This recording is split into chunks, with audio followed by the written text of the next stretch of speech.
bobber's down.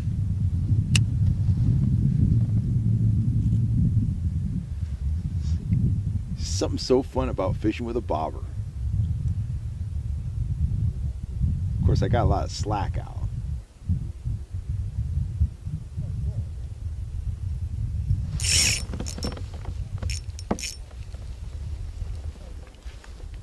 There we go. Fish on.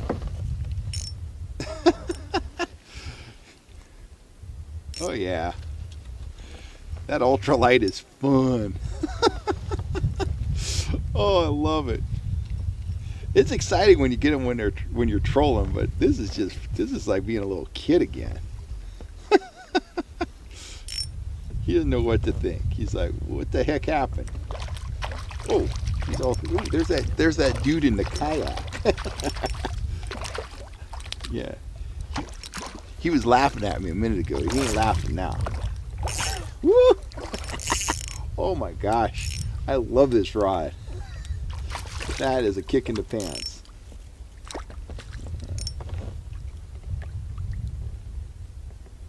Oh, good. I think I got him right in the lip, too.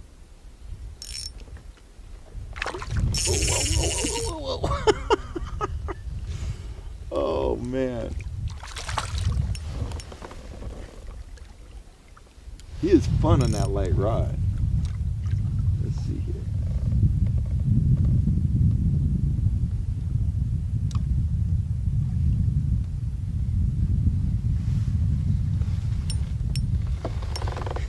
There we go, slip bobber, baby.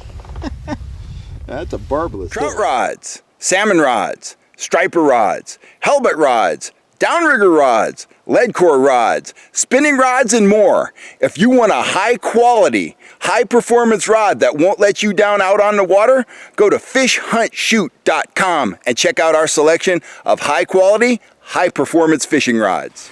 Now I know a lot of the guys that watch this channel, they're trout trollers, but there's also a lot of guys that bank fish, guys that like to anchor up or drift fish, stuff like that. And it seems like every time I talk about a slip bobber, I'll get a bunch of emails about guys giving me some slip bobber tips, guys asking questions, just in general kind of stuff. And I had several questions asking, is it really necessary to use a slip bobber? Can you use, you know, an inline bobber? And whenever I hear that, I think about those red and white round ones used for bluegill fishing. But I've actually been doing a little research, and I'm going to be totally honest. I am a slip bobber man, and for a couple reasons. But the primary reason, let me hold this up to the camera. Let me take this out of here.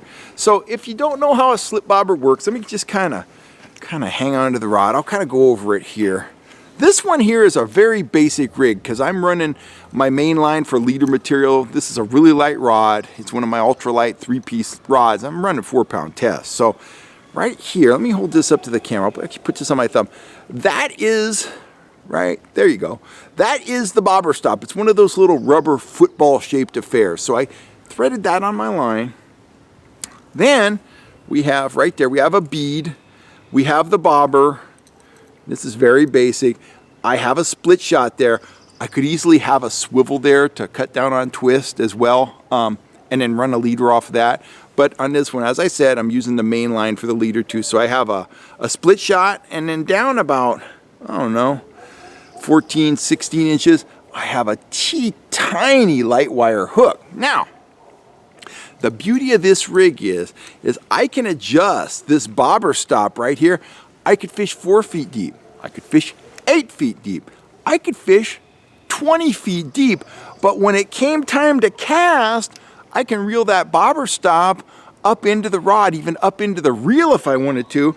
And I'm going to be casting with just that bobber there, the weight, and 14 inches a leader. So I can haul off and throw this thing a good distance because I can reel the bobber stop into the rod, but when it crashes down out there, it's going to sink down to whatever I have the depth set at. I can cast it over there 30 feet and be fishing, 12 feet deep. That's really cool, and that's why I like slip bobbers. I ain't gonna lie to you. They can be a pain in the butt. Sometimes they don't sink completely over there. Sometimes they get tangled up in the air, but the frustration is worth it in terms of performance, because when you get one to sink down correctly, they are absolutely dynamite. They're deadly. They're deadly for a bunch of different kinds of fish. Trout, dynamite. Put a worm on there. If the law allows, put a minnow under there. Power egg, salmon egg, whatever you want to do. It is like your ultimate stealth presentation. Now, these are the bobbers I've been playing around with. I'm actually thinking of using these for stream fishing a little bit this year. This is not a slip bobber. It doesn't have a hollow hole in it. It's a foam bobber. I don't even know what these are called, but it has a weight right there. These are Thiel bobbers, pretty nice. It has a little lead weight there, so that's the bottom of it. They're weighted. They've got some weight for casting. And up here, this is for anybody who's ever fished a bobber. This is going to be, let me show you this. Let me pop this down. See that little metal? See that little metal hook there?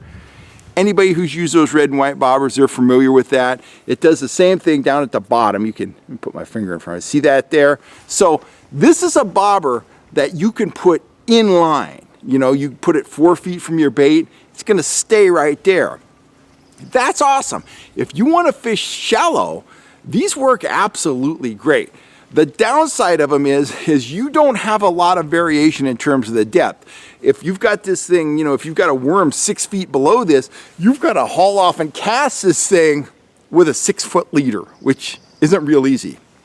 But if you're fishing, you know, 18, 24, 36 inches deep all day long, man, this thing is awesome. It's, you put it in your line, forget about it. You could cast. The weight makes it stand upright on the water, and when a fish comes knocking, it's just like a slip bobber in the sense that it's bloop, bloop, bloop, gone. And it's fish on, baby. It's fun. Makes you feel like a little kid. But anyway, if you're not into the whole slip bobber thing and you are fishing shallow, I'd encourage you to give these a try. I see myself using these in the American this year. I want to experiment with fishing some little small crawfish. I got to get a source for little crawfish, like that big. I want to drift them under a bobber so they can't actually get on the bottom and snag me, but they're going to be there saying, I want to get on the bottom, I want to get on the bottom, and you know what's going to happen next. One of those big old browns rainbows that lives in the middle American is going to come up and going to whack that guy, and that bobber is going to go under, and I'm going to be screaming like a little girl. Anyway, I just thought I'd share that with you. I know there's a lot of guys out there that are interested in bobber fishing, and so am I. Hopefully you're going to see a little more bobber fishing on the show this year. I got a ton of that up at Eagle Lake, and there's just something about that bobber going down. It's just plain good old fun. So anyway, just some thoughts on bobber fishing. I'm Kel Kellogg. I'm signing off. If you're looking for trout gear, rods, reels, all that kind of stuff, you know where to go. The Fish Hunt Shoot Productions website. That's where our store is located. And if you haven't had a chance to subscribe, please hit the subscribe button and that little bell notification deal, and you'll know whenever I'm on here talking about fishing. Anyway, I'm Kel Kellogg. I'm signing off for now. Thanks for all the support. And you guys have a super cool day. I'll catch you next time right here on YouTube. Thanks, guys.